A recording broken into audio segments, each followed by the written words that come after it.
Prime Minister Narendra Modi was in Srinagar today on a historic visit. It was his first visit to Kashmir after the abrogation of Article 370 in 2019. In yet another speech where he invoked the Parivarvad jibe, the Prime Minister said that the Congress has kept Parivar before the welfare of the people of Jammu and Kashmir.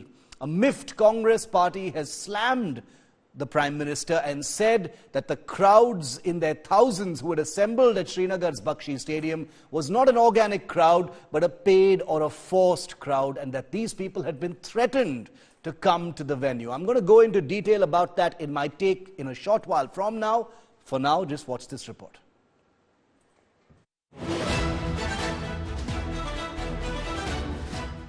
Jammu Kashmir केवल एक क्षेत्र नहीं है, ये जम्मू कश्मीर भारत का मस्तक है। Prime Minister Narendra Modi returning to Kashmir after nearly 5 years, and the valley has undergone a sea change since then. Article 370 is history, putting Kashmir on the road to full integration with India. On his first visit since the abrogation of Article 370, Prime Minister Modi said his government ended decades of bias. Jammu Kashmir आज खुल करके सांस ले रहा है। बंदिशों से ये आजादी आर्टिकल 370 हटने के बाद आई है। दशकों तक सियासी फायदे के लिए कांग्रेस और उसके साथियों ने 370 के नाम पर जम्मू कश्मीर के लोगों को गुमराह किया, देश को गुमराह किया। The Prime Minister also trained guns on the Congress, National Conference and PDP for keeping Parivar before the welfare of the people of Jammu and Kashmir. परिवारवादी पार्टियों ने जम्मू कश्मीर के लोगों को दशकों तक इन अधिकारों से वंचित रखा। आज हर वर्ग को उनके अधिकार लौटाए जा रहे हैं। जम्मू कश्मीर में परिवारवाद और भ्रष्टाचार का एक बहुत बड़ी भुक्तभोगी रही है हमारी जे.एंड.के बैंक। इस बैंक को तबाह करने में यहां की पहले की सरकारों ने कोई कोर कसर बाकी नहीं छोड़ी थी। The Prime Minister also said there was an era when the people of Jammu and Kashmir were deprived of benefits, and now the valley is flourishing under Modi Sarkar. कुछ परिवारों के फायदे के लिए जम्मू कश्मीर को जंजीरों में जकड़ दिया गया था। आज 370 नहीं है, इसलिए जम्मू कश्मीर के युवाओं की प्रतिभा का पूरा सम्मान हो रहा है, उन्हें नए अवसर मिल रहे हैं। In his first visit to Kashmir after Article 370 purge, Prime Minister Modi unveiled multiple development projects worth more than 6,400 crore rupees during the Viksit Bharat, Viksit Jammu Kashmir program at Srinagar's Bakshi Stadium. Modi अपने परिवार को विश्वास देकर जा रहा है कि जम्मू कश्मीर के विकास का यह अभियान किसी कीमत पर नहीं रुकेगा। अगले 5 वर्षों में जम्मू कश्मीर और तेजी से विकास करेगा। With Pooja Shali in Srinagar, Bureau Report, India Today. Well, the Prime Minister has been accused of paying for the crowds that came to actually watch him here. What people don't seem to be in a position to argue against is the visible and measurable and quantifiable improvements in Jammu and Kashmir, especially in Srinagar and the surrounding areas since the abrogation of Article 370. Just take a look at some of these figures, viewer. These are all verifiable figures that have been released. Terrorism and terrorist acts have declined by 70% in the last 5 years. Civilian deaths have declined by 81% in the last 5 years. Security force deaths have declined by 84%. Stone pelting incidents have been reduced to 0 in 2023, an overall reduction in about 92%. Government recruitment of 34,440 vacancies have been filled in the last 5 years. These are all details and data that have been shared by the Home Minister in Parliament. Now, the Prime Minister's Srinagar visit was high on sentiment and symbolism. Of course, you heard all those political barbs, but since the abrogation of Article 370, Naya Kashmir has seen a visible turnaround from strife to the first baby steps towards development. Not everything is okay. There's a long road ahead, but from terror to tourism, a bridge has been crossed. From Parivarvad parties to Vikas as well. Prime Minister paid homage to the majestic and revered Shankaracharya Hill just as he landed in Srinagar. These were those viral images that he shared exploring the breathtaking beauty of Jammu and Kashmir's capital, amidst the promise of a revitalized Jammu and Kashmir. In a tribute to diversity, the Prime Minister gave out warm wishes for the upcoming Ramzan and Shivratri.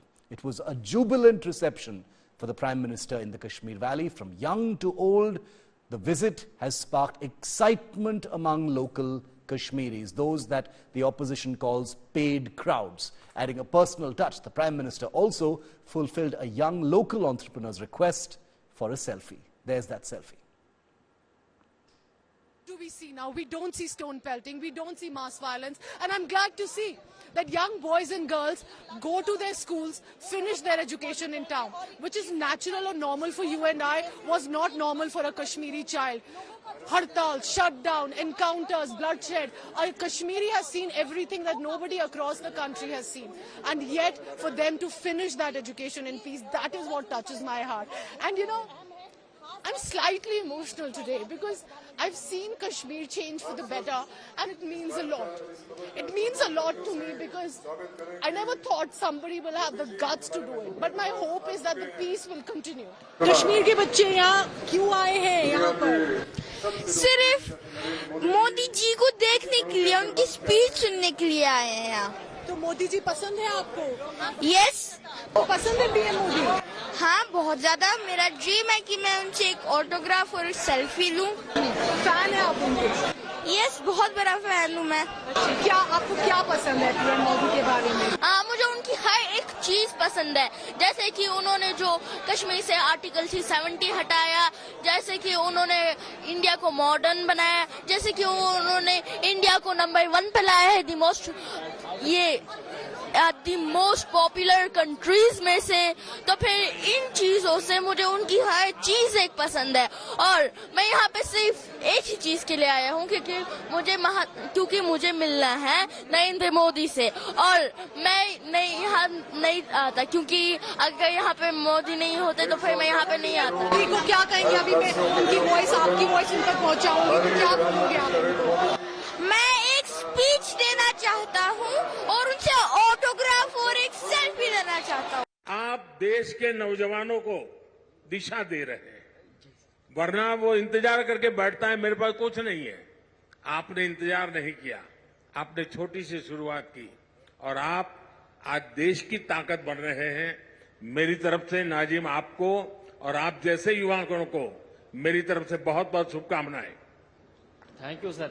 Sir, एक गुजारिश है मेरी sir, एक बार sir मैंने 2023 में KVIC के department में sir मैंने वहां पे एक सेल्फी ली थी, सेल्फी विथ मोदी जी, मगर आज मुझे जी चाहता है कि सर उस सपने को भी मैं साकार करूं, उसको भी पूरा कर सकूं। चलिए, मैं कोशिश करता हूं। मैं एसपी जी के लोगों को बोलता हूं, बाद में आपको इस तरफ ले आएंगे, जरूर मैं आपके साथ सेल्फी लूंगा। शुक्रिया sir, thank you sir, thank you. ये वो नया जम्मू कश्मीर है जिसका इंतजार हम सभी को कई दशकों से था। ये वो नया जम्मू कश्मीर है जिसके लिए डॉक्टर श्यामा प्रसाद मुखर्जी ने बलिदान दिया था। इस नए जम्मू कश्मीर की आंखों में भविष्य की चमक है। इस नए जम्मू कश्मीर के इरादों में चुनौतियों को पार करने का हौसला है। आपके इन मुस्कुराते चेहरे देश देख रहा है और आज 140 करोड़ देशवासी सुकून महसूस कर रहे हैं।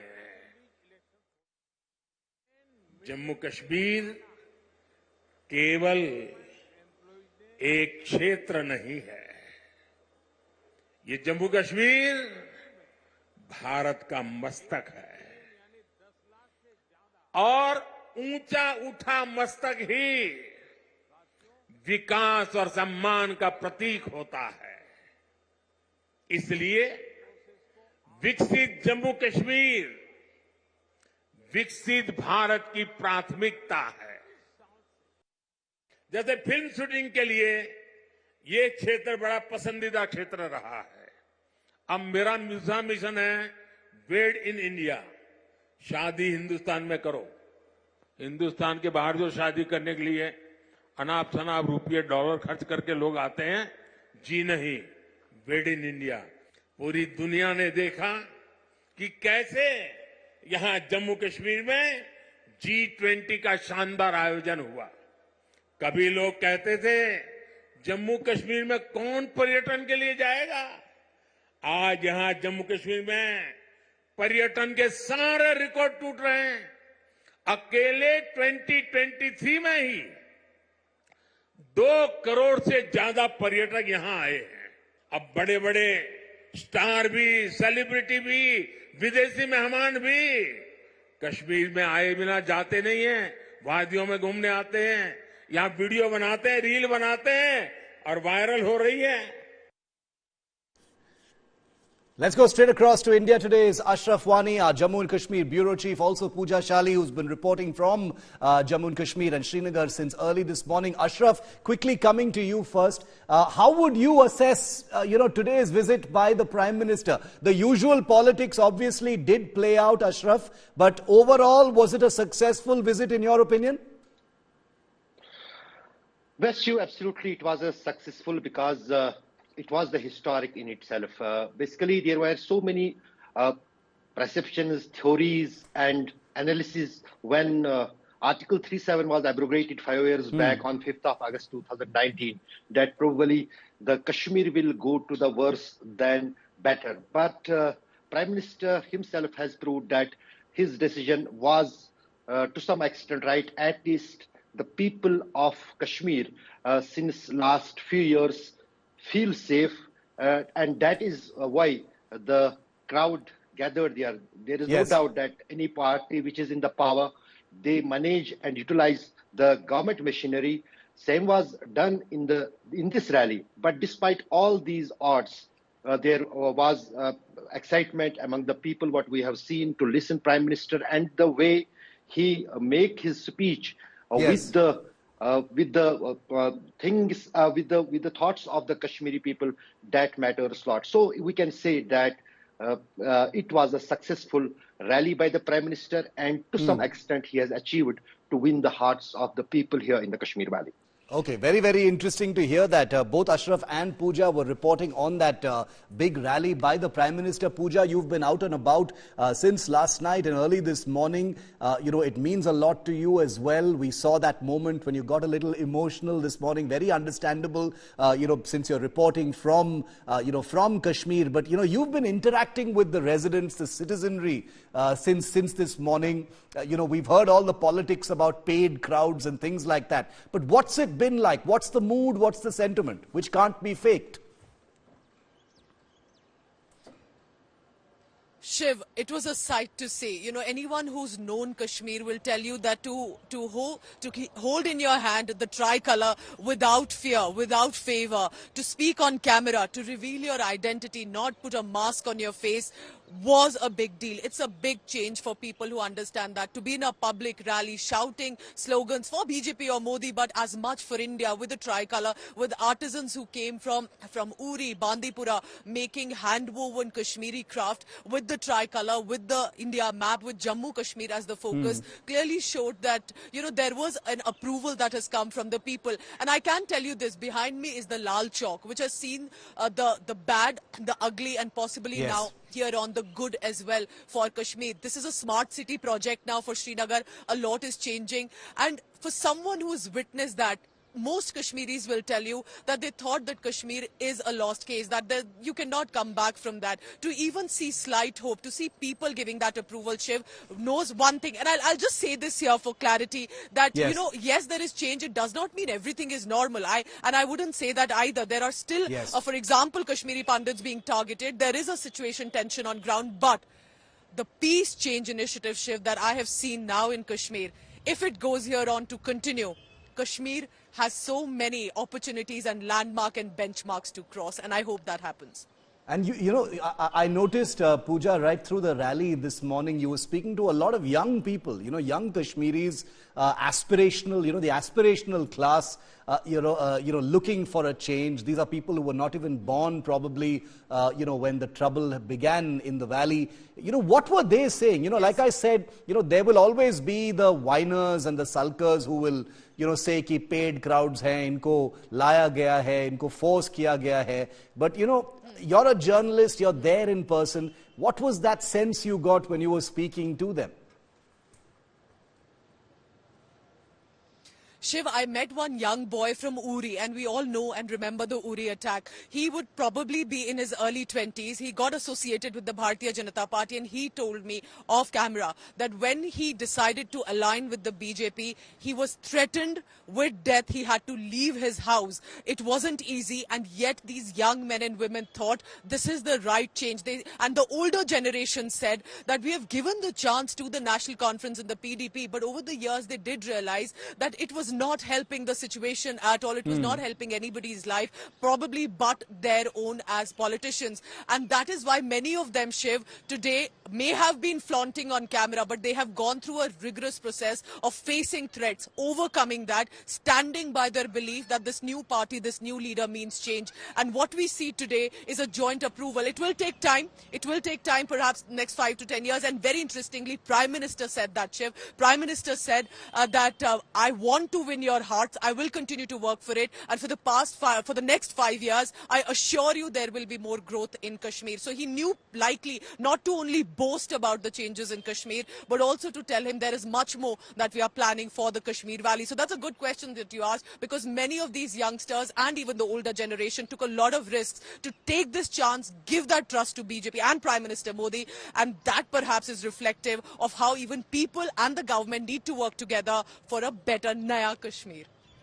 Very much enjoyed your reporting from there, Pooja. And don't miss, viewers, that Pooja will be reporting and anchoring, in fact, from the Dal Lake. Her India First special episode goes on air live from the Dal Lake at 10 p.m. today. So don't miss that. All of their reports will be there to give you the day's proceedings. Viewer, barely had Narendra Modi landed in Srinagar this morning that the chorus of political sulkers began their taunts and laments, accusing the Prime Minister of flaunting paid crowds at Srinagar's Bakshi Stadium, and that there was nothing organic about this crowd. This was all stage managed, and none of it reflected the reality of Naya Kashmir. Sab propaganda hai. Viewer, you and I have a frank relationship, right?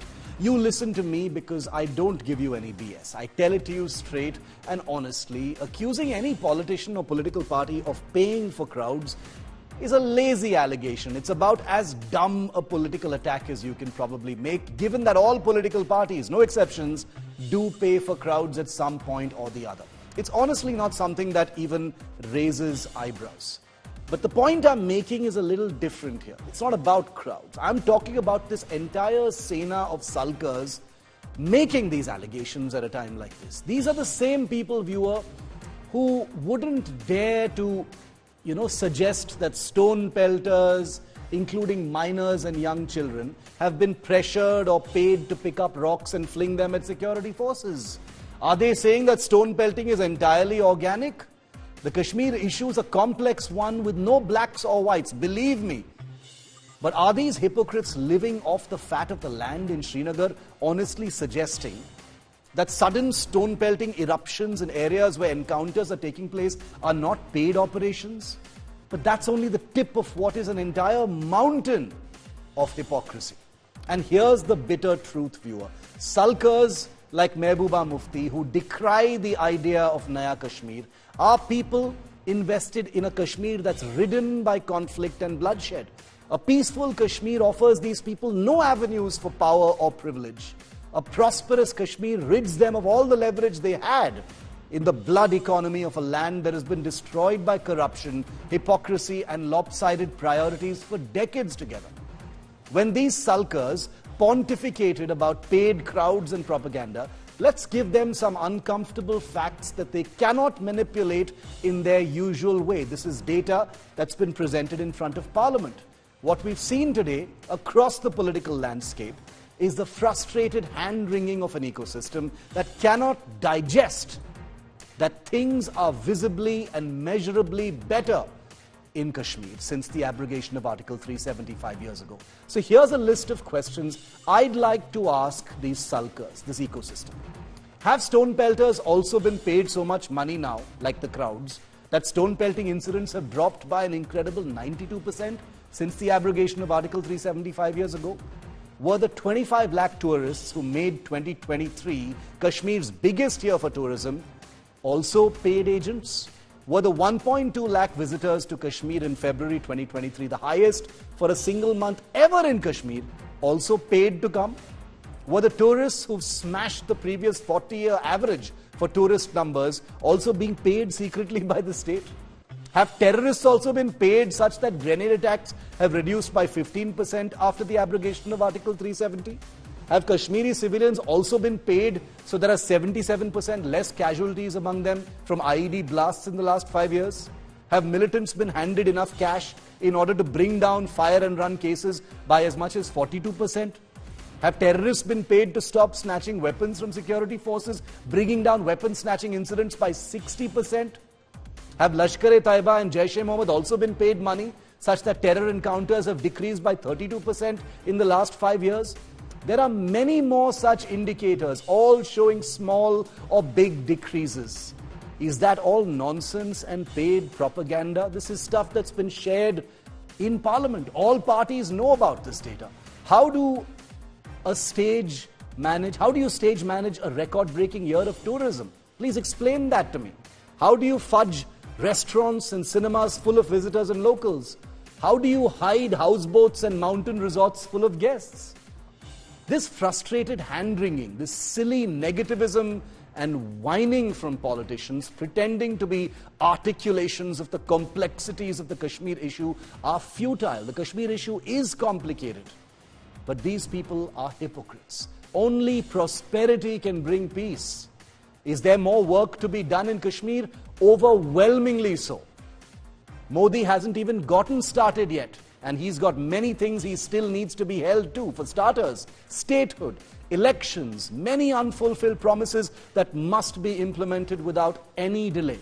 The unkept promises for Kashmiri Pandits, the many promises to Kashmiri Muslims, and the citizenry of the Kashmiri hinterland, the countryside, who long for a piece of India's growth story. It has to happen. Naya Kashmir cannot be just a slogan, and it will happen. But by crying paid crowds when things are visibly better in Kashmir, sulking politicians are basically admitting that politics benefits when the people of Kashmir are under siege. That conflict is power.